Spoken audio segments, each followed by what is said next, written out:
Calon Ketua Umum Partai Solidaritas Indonesia atau PSI Kaisang Pangarep kampanye pada 3 lokasi berbeda di Jakarta, Selasa 15 Juli 2025. Kaisang melakukan kampanye di Warakas, Tanjung Priok, Jakarta Utara, Cipedak, Jakarta, Jakarta Selatan, dan terakhir di Cipinang Besar Selatan, Jatinegara, Jakarta Timur.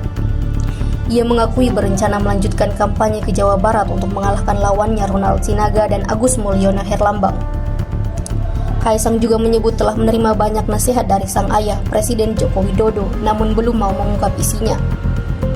Sementara itu, dari total 187.306 anggota PSI yang masuk daftar pemilih tetap atau DPT, sudah lebih dari 60.000 yang menggunakan hak suara hingga siang ini. Pemilu raya akan menentukan siapa di antara 3 kandidat yang akan memimpin PSI 5 tahun ke depan. Download Tribun X sekarang, menghadirkan lokal menjadi Indonesia.